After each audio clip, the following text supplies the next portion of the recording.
Thank you, everybody. Well, thank you very much. It's an honor. And they told me under no circumstances are you allowed to use a teleprompter. And I got up here and I see this is beautiful teleprompter. So here I am. But it is a tremendous thing. It's a tremendous dinner. I've come here with my father. So it was 3 times, but it was also many times before that, a long time ago. And it's a very special dinner. And you've done a fantastic job, Cardinal. Thank you very much. I appreciate it. So I'd like to thank Your Eminence very much, and members of the clergy, so many people I know. Speaker of the House Johnson, what a job you're doing. He's done a great job. Senator Schumer, good. Yeah, I supported him. I don't know.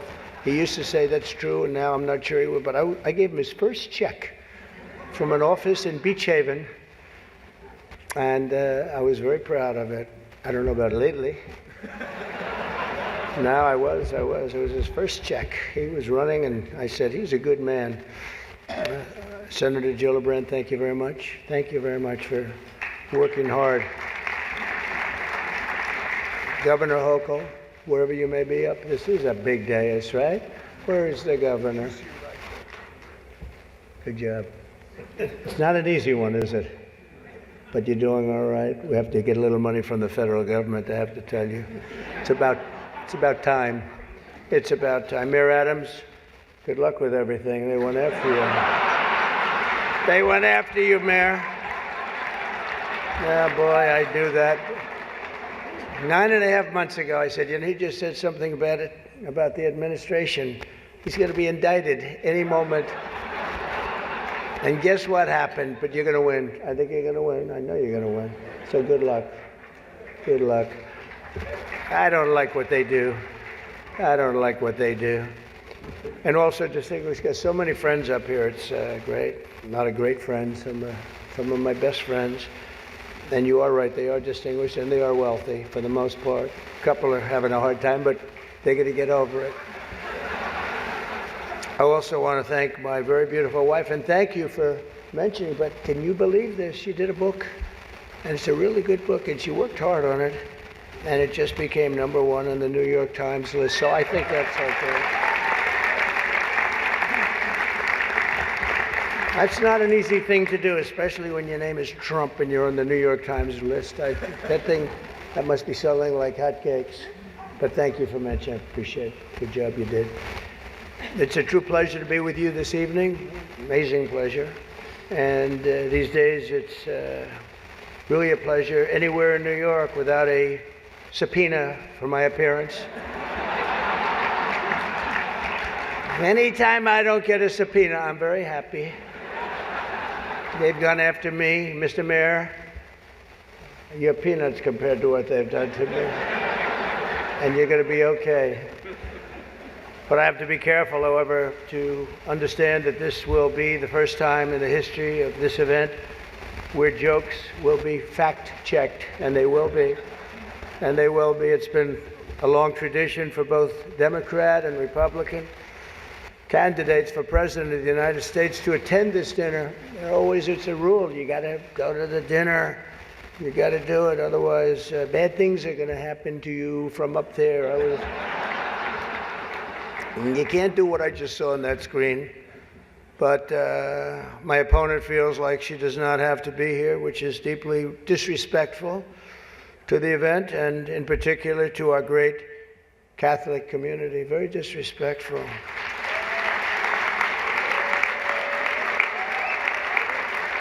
The last Democrat not to attend this important event was Walter Mondale, and it did not go very well for him. He lost 49 states and he won 1, Minnesota. So I said, there's no way I'm missing it. Actually, it was not easy for me to get here tonight. Cardinal, I wasn't going to miss this thing, no matter, I didn't care. I wasn't going to miss it. But that's true, Walter Mondale, 49-1. He was expected to do well, and it didn't work out. It shows you there is a God. I mean, for those people that are questioning it. I understand the real reason that she's not here is she's hunting with her running mate, spending a lot of time hunting. In any event, it's a weird. You know the word weird. They call me weird. They call JD weird. We're very solid people. This guy is calling us weird, but this was weird that the Democrat candidate is not here and with us tonight. I want to also congratulate somebody's going to make us all healthy. RFK Jr., we love you. I don't see him. He's campaigning all over the place. He's campaigning. You're all over. Hello, you both. Nice to see you both. Doing a good job. He's a great guy, too. He really is. He's going to make us a healthier place. We're going to let him go wild for a little while. Then I'm going to have to maybe rein him back. Because he's got some pretty wild ideas, but most of them are really good, I think.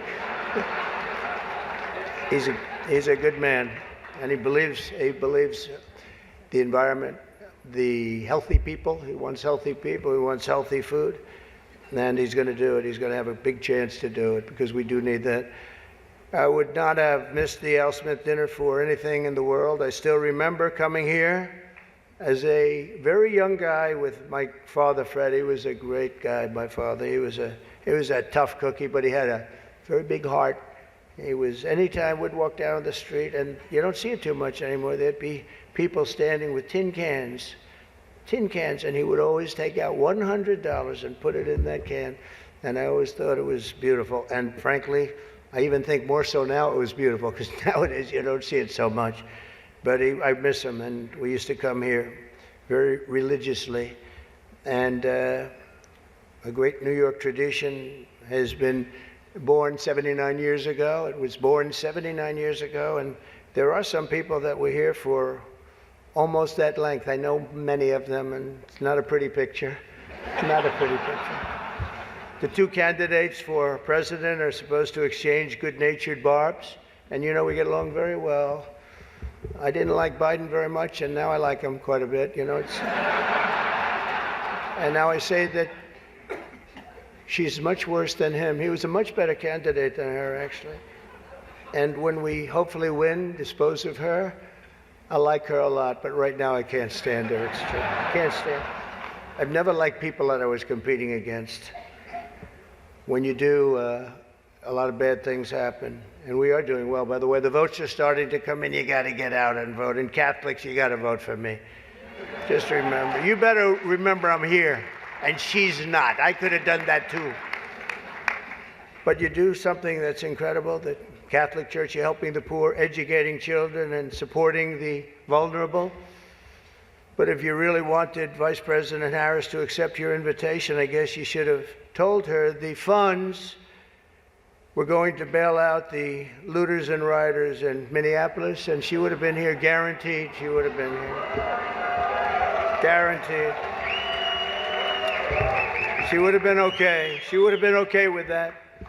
But I know this isn't my normal crowd tonight, because it just isn't. It's not my normal crowd.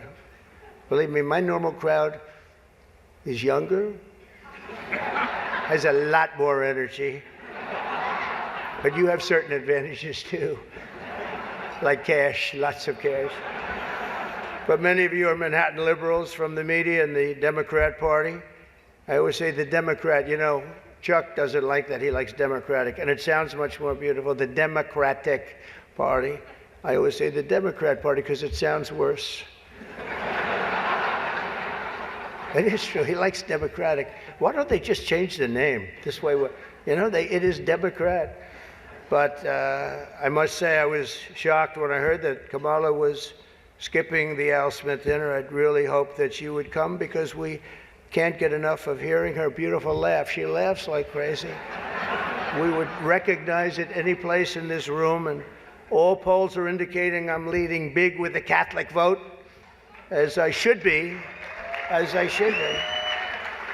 But I don't think Kamala has given up yet. She hasn't. Instead of attending tonight, she's in Michigan receiving communion from Gretchen Whitmer.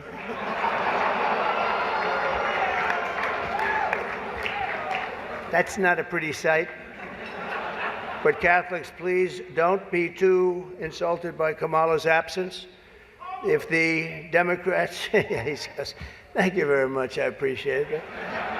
If Democrats really wanted to have someone not be with us this evening, they would have just sent Joe Biden. You know, he's having second thoughts, you know that, right? He wants to come back. If she does any worse in the polls, they're going to bring him back again, I think. Chuck, he's going to do it. He's the one that got him out. That's the guy. Much more so than Crazy Nancy, I will tell you, because I know him. He did it. Joe has almost disappeared from view. The only way he could be seen less is if he had a show on CNN. They had nothing. They've got nothing. Fake news, right? Fake. That term wasn't good. You know, they say that term is no longer in vogue because it's much worse than fake. I don't want to tell you what the real name is. I won't do it because all those cameras would shut off immediately. They don't like that. But apparently Joe didn't think it was fair for me to have the podium to myself with Kamala skipping the event. So he called, looked at me, and said, don't. Does anybody understand that? Yes. I thought it was actually very good until just now. It was announced this morning that at a funeral yesterday, in a rare moment of clarity, Joe told Barack Hussein Obama that, quote, only a few people got that. Or as Rush Limbaugh used to say, Barack Hussein Obama. Remember, bro? He was a piece of work. We miss him. But as he told Barack Hussein Obama, quote, she's not as strong as me. She's not as strong. Do you understand that? And Obama agreed, saying, that's true. Other than that, I think the Democrats are getting along quite well. Right? Nobody got that one. The fact is, we need new leadership in this country. Right now, we have someone in the White House who can barely talk, barely put together two coherent sentences, who seems to have mental faculties of a child, it's said.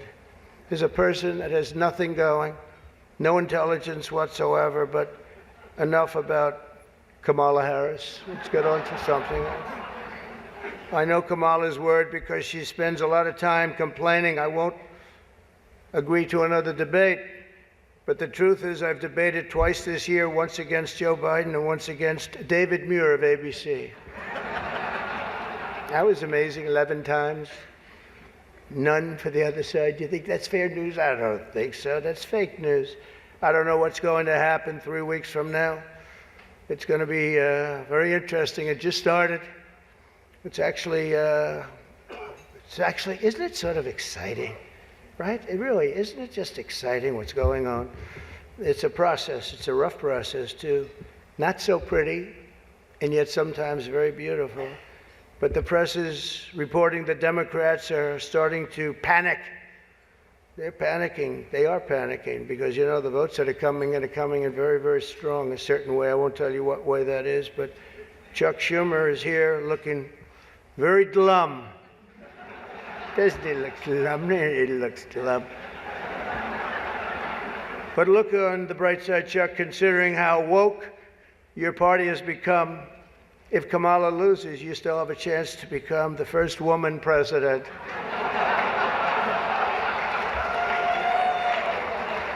And I actually said, do you mind if I do that? And he said, no, you got to do what you got to do. He's a pro. He's a professional. No, he's a good man, actually. I hate to say it. Don't ever use it against me, please. They'll say, this dinner was really setting me back when I say that. But I've known him a long time. There's a group called White Dudes for Harris. Have you seen this? White Dudes for Harris. Anybody know? Are some of you here? White Dudes for Harris? Doesn't sound like it. But I'm not worried about them at all because their wives and their wives' lovers are all voting for me. Every one of those people is voting for me. And as you may have seen, Kamala did an interview on Fox News yesterday. It went so poorly for her that the Democrats have been forced to install another 100 drop boxes throughout the city. And the upside really is Kamala now sees the benefit of deportation. She wants to deport people. She's vicious. She wants to deport people, and she wants to start by deporting Bret Baier of Fox. It's an interesting interview last night. Huh? A major issue in this race is child care, and Kamala has put forward a concept of a plan. A lot of people don't like it. The only piece of advice I would have for her in the event that she wins would be not to let her husband, Doug, anywhere near the nannies. Just keep them away. That's a nasty one. That's nasty. I told these idiots that gave me this stuff, that's too tough. Oh, I did. You know, they told me the last time I did this, I was running against Crooked Hillary. Hillary. No, I was running against Crooked Hillary, and I did it, and I thought it was a roast. So I was told it's a roast. And I had the meanest guy you've ever seen write stuff up, and man, was the room angry. Even the Cardinal remembers. I went overboard, don't you agree, Cardinal? It was like terrible. And I knew I was in trouble around midway through because, you know, people are not, even my own side was angry at me. They were saying, it's too much. But I did it anyway. I didn't give it. Campaigning can take a toll on a family and family life, although I hear that Kamala and her husband carve out some really beautiful alone time at the end of the day for an intimate dinner, just Doug, her, and a teleprompter that she uses quite well. And by the way, she wouldn't have liked this tonight if she was told about no teleprompter. I can't believe I saw a teleprompter. They said they've never had a teleprompter in the history of this dinner. I told that to the Cardinal, right? And then a teleprompter pops up for, he must be a very important comedian to get that. They give you one, but not me. How about that one? Huh? Come here. Yeah, and you did a good job. Tradition holds that I'm supposed to tell a few self-deprecating jokes this evening. So here it goes. Nope, I've got nothing. I've got nothing. There's nothing to say. I guess I just don't see the point of taking shots at myself when other people have been shooting at me for a hell of a long time, and they shoot hard. You know, they say about presidents, they say that Andrew Jackson was the president that was the most meanly treated. His wife died. She died of heartache. She was heartbroken at the way they treated him. And they say that second was Abraham Lincoln, but he was in charge of a civil war, you know. So, but those were the two, Andrew Jackson. Up until me, now they say it's not even close. There's never been a president that's been treated so badly as me, and our people aren't happy about it. But I was treated a little bit rough. But I don't mind it somehow, and I think it's just part of the game. I'd like to thank our MC this evening, Jim Gaffigan. Most recently, Jim has been playing Tim Waltz on Saturday Night Live. And that'll be a very short gig, I hope, Jim. But it was fun while it lasted, wasn't it? Let's see how that lasts. It better be quick. We don't want him, and I'm not going to say anymore. But unfortunately, Governor Waltz isn't here himself, but don't worry, he'll say that he was. He's going to say he was. I used to think the Democrats were crazy for saying that men have periods, but then I met Tim Waltz. The stupid show, The View, is so bad now that the other day I was watching it and thinking to myself, you know what? They really need to bring Rosie O'Donnell back. That show is bad. Those people are bad. I know every one of them, and they are bad news, I want to tell you. And it doesn't do very well either. I always like to say, ratings are very important. When they don't do well, it doesn't do very well. As I look around the dais, I see all of the usual suspects. For instance, Mayor Adams. I'd like to poke some fun at Eric, but I'm going to be nice. I just want to be nice because I know what it's like to be persecuted by the DOJ for speaking out against open borders. We were persecuted, Eric. I was persecuted, and so are you, Eric. The mayor's dietary restrictions are well known, but I've got to say I've never met a person who's a vegan who liked turkey so much. There's something about him with turkey. I just found that out today. You know, I haven't been in New York that much. Don't let it, but you're going to win, Eric. We have another former New York City mayor with us, frankly, easily the worst in our history. And it's not Michael, that I can tell you. I'm surprised that Bill de Blasio was actually able to make it tonight, to be honest. He was a terrible mayor. I don't give a shit if this is comedy or not. He was a terrible mayor. He did a horrible job. That's not comedy, by the way, that's fact. But unlike the rest of New York, at least Bill doesn't have to worry about the criminals. They owe him big. He let them get away with a lot of stuff. Well, I'd better wrap up because Mayor Adams told me earlier that I needed to make this one very quick, especially the city has reserved this room for a large group of illegal aliens coming in from Texas. That's right, they've reserved many rooms, a lot of rooms, too many rooms. But in all seriousness, it's an honor to be here to support the city and the community. It's a great community that I love. I've been here a long time and I love it. And then it's going to make a big comeback, and I'm going to help it make a comeback. I'm going to win, and I'm going to make a comeback. We're going to turn this thing around. And I want to pay tribute to a really incredible man, a man who was a tremendous politician. And actually, the fact that he was Catholic it probably did him in, right? It probably, nobody knows for sure. But he was a great guy, Al Smith, great guy. Everyone says it, happy warrior.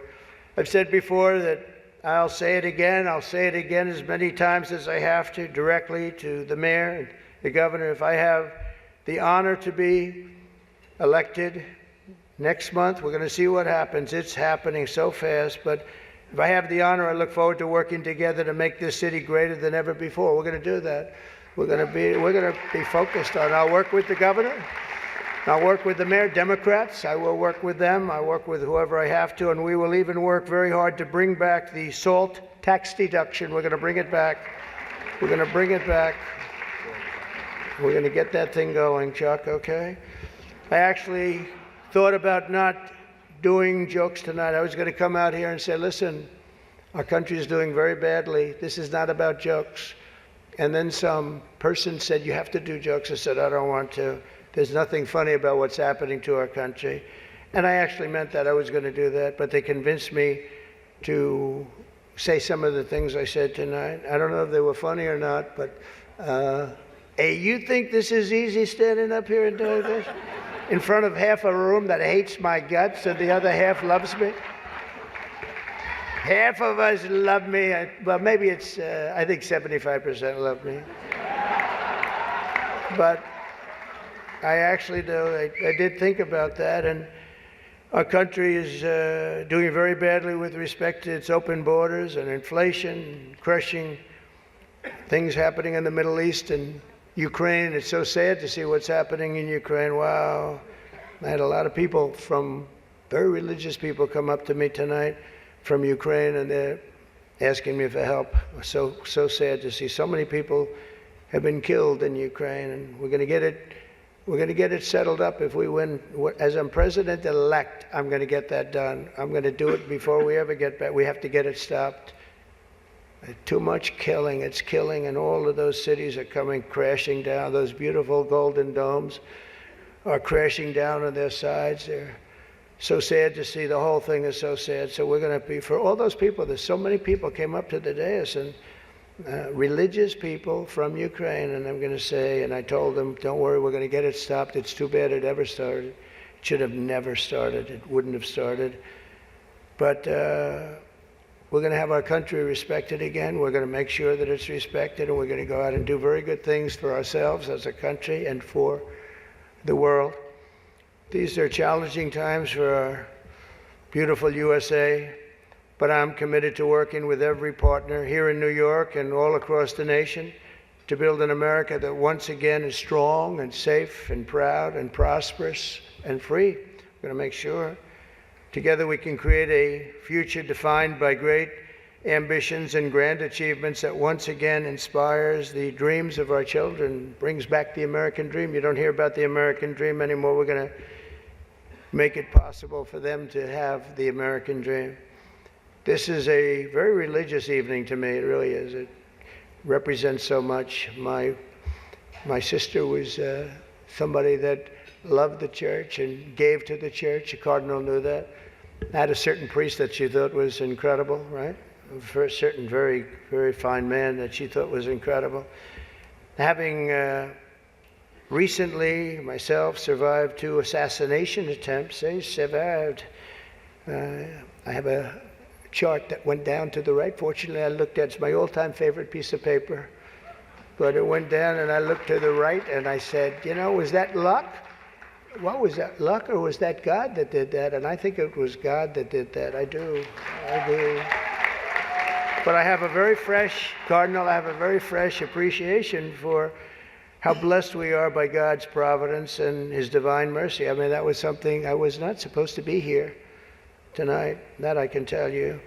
So with God's help, I know there is nothing that cannot be achieved. We can achieve so much good with this country and get together and unify. I want to thank the Al Smith Foundation for its noble work, and I want to express my tremendous gratitude to the Catholic community. It's a great community. It's a community I've gotten along with all my life. I tell you, when I was president, I was in the Oval Office and I got a call from the Cardinal. And he said, we need help. It was during the China virus. I want to be accurate when I describe it. And he said, we need help. Our schools are in devastating shape. They needed much more than $1 billion. I won't even tell you the number, but much more than $1 billion. But I've known the community and I've known the schools. I know so many people that were educated in the Catholic school system, and they are great, and they just speak with it like with love, much more so than almost any system that I've seen. And he said, sir, we have a big problem. We need a number of billions of dollars, or we're going to have to close down the New York school system, the whole system in New York. And I said, give me 15 minutes. I think I can find it. And we gave him billions of dollars. And you know what? He stayed open, and they thrived. And to this day, I hear you did just about the best job there is in education. So, and that was always an honor. That was always. And every time he sees me, he says, thank you very much. I said, I know what you're talking about, but we worked together. We were a good partnership, right? We got that money in about 15 minutes, billions, and it was put to very good use. But I just want to thank everybody. This is a special evening. It's a very serious evening, I think. We have some serious problems in the world, but they're going to get solved, and we're going to make America great again. And thank you very much, and God bless you all. Thank you. Thank you very much.